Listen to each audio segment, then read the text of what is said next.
एक मासूम भक्त की कहानी।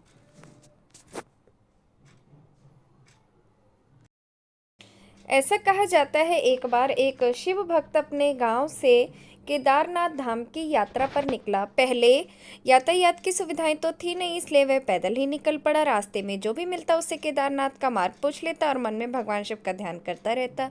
चलते चलते उसको महीनों बीत गए, लेकिन फिर भी उसने हार नहीं मानी। आखिरकार एक दिन वे केदारधाम पहुंच गए। केदारनाथ में मंदिर के द्वार 6 महीने खुलते और 6 महीने बंद रहते। वह उस समय पर पहुंचा जब मंदिर के द्वार बंद हो रहे थे।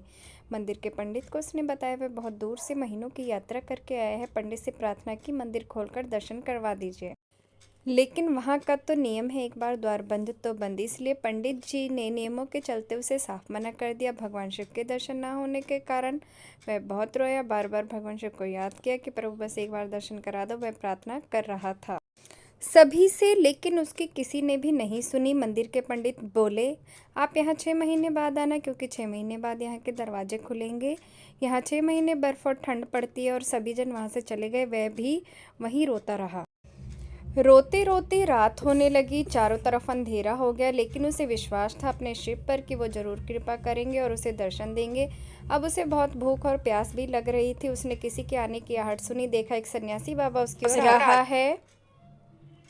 वह सन्यासी बाबा उसके पास आया और पास में बैठ गया। सन्यासी बाबा ने उससे पूछा, बेटा कहाँ से आए हो? उसने सारा हाल सुना दिया और बोला, मेरा आना यहाँ पर व्यर्थ हो गया बाबा जी। बाबा जी ने उसे समझाया और खाना भी दिया। फिर बहुत देर तक बाबा उससे बातें करते रहे। बाबा जी को उस पर दया आ गई। वह बोले, बेटा मुझे लगता है सुबह मंदिर जरूर खुलेगा, तुम दर्शन जरूर करोगे। बातों बातों में इस भक्त को ना जाने कब नींद आ गई। सूर्य के मध्यम प्रकाश के साथ भक्त की आंख खुली। उसने इधर उधर बाबा को देखा, किंतु वह कहीं नहीं थे। इससे पहले कि वह कुछ समझ पाता, उसने देखा पंडित आ रहे हैं अपनी पूरी मंडली के। उसने पंडित जी को प्रणाम किया और बोला, कल आपने तो कहा था मंदिर 6 महीने बाद खुलेगा, इस बीच कोई नहीं आएगा यहाँ, लेकिन आप तो सुबह ही आ गए। पंडित जी ने उसे गौर से देखा, पहचानने की कोशिश की और पूछा, तुम वही हो जो मंदिर का द्वार बंद होने पर आए? 6 महीने होते ही वापिस आ गए? उस आदमी ने आश्चर्य से कहा, नहीं मैं कहीं नहीं गया। कल ही तो आप मिले थे रात में, मैं यहीं सो गया था, मैं कहीं नहीं गया। पंडित के आश्चर्य का ठिकाना नहीं था। उन्होंने कहा, लेकिन मैं तो 6 महीने पहले मंदिर बंद करके गया था और आज 6 महीने बाद आया हूँ।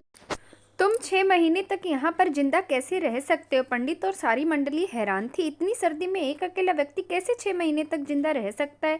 तब उस भक्त ने उनको सन्यासी बाबा के मिलने और उनके साथ की गई सारी बातें बता दी। एक सन्यासी आया था, लंबा था, बड़ी बड़ी जटाएं थी, एक हाथ में त्रिशूल और एक हाथ में डमरू लिए मृगशाला पहने हुए था। पंडित और सब लोग उसके चरणों में गिर गए। बोले, हमने तो जिंदगी लगा दी, किंतु प्रभु के दर्शन ना पा सके। सच्चे भक्त तो तुम हो, तुमने तो साक्षात भगवान शिव के दर्शन किए। उन्होंने ही अपनी योग माया से तुम्हारे 6 महीने को एक रात में परिवर्तित कर दिया, कालखंड को छोटा कर दिया। ये सब तुम्हारे पवित्र मन और तुम्हारे विश्वास के कारण ही हुआ है। ये घटना हमें बताती है, मन में विश्वास हो तो भगवान भी भक्त को दर्शन देने के लिए विवश हो जाते हैं। हर हर महादेव, हर हर महादेव।